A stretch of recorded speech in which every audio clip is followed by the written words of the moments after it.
Good morning, good afternoon, good evening to everyone out there in YouTube land. This is once again an episode of Lancing with Myself, the little web show where I do 5 minutes of my game design wisdom after 20 years working as a game designer, and especially when you're low on spoons or low on cash, which I so often are. And as also, one of our most recurring topics is mental health, which is definitely an ongoing struggle for me.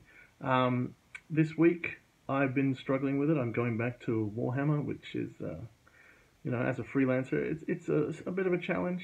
It's something I love, but it's also something that it's been a while. I have to go through imposter syndrome. Am I really a Warhammer writer? Do I deserve to be? What do people expect? How do I meet those expectations? And it's a challenge because Relics was very familiar. I knew what I was doing with Relics. But at the same time, Relics is also stressful because I have to do new things with it. I have to upload people's details, and I'm worried about losing things. There's so many things that can get caught up in my head. And sometimes working on my game design projects is literally like putting my hand in a fire. It is impossible to make my mind do it without incredible discipline because it hurts. It causes me physical pain to work on these things.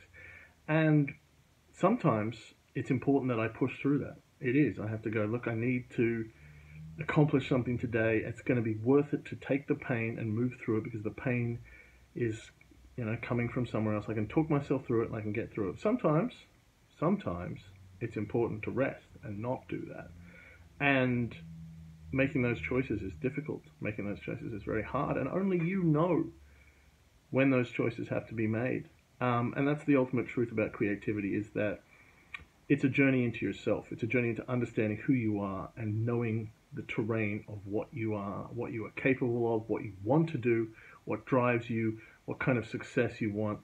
And sometimes you're going to make the wrong calls. You have to try things. You're not going to know these things straight out. You have to try different things.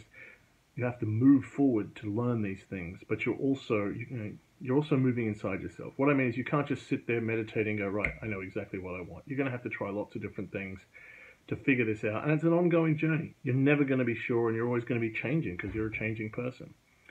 The thing is that you have to figure out what's valuable to you and what you need. And that's something that's invisible. It's easy to look at someone else and go, look, they did 3 RPGs in 3 years and I did 1. But I was in all this pain, and I want you to see that pain. But pain, unfortunately, is invisible. That's the terrible curse about it. You can't see another person's pain, and you can't even really imagine it. You can't, as much as we try. It's very difficult to really understand another person's pain. We want to put it out there, go, look, here's my RPG, and here's all the pain. Here's all the terrible things I had to suffer through to get through it, all the poverty and the oppression and the disability and the racism or whatever it is that's stopping you, the life, the hand that life deals you. You want to put it out there and go, please judge it with this. But pain is invisible. In the end, only art is visible. And it might be that person who put 3 RPGs out had a lot of pain as well, but they were just, whatever it was going on, they were able to make something without it costing them. It cost you, but it didn't cost them.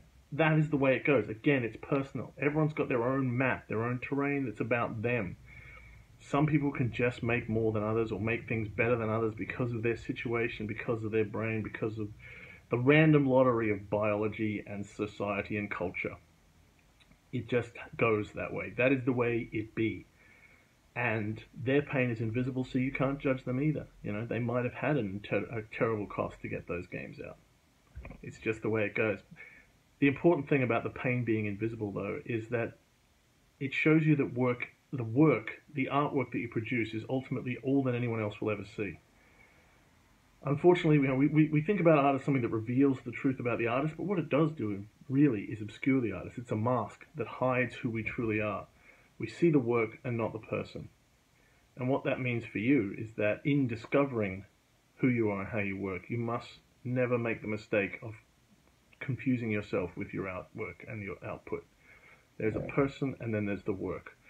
Reality, the other people out there, they're often only going to see the work, and that's unfortunately just the way it is. It's not because they're blind, it's just the way it goes. And you're going to be judged by that work, and you're going to be reflected on that work, and you're going to be very tempted to connect yourself to that work. But that's not you. And you matter more than your work. and you need to survive more than your work needs to be created.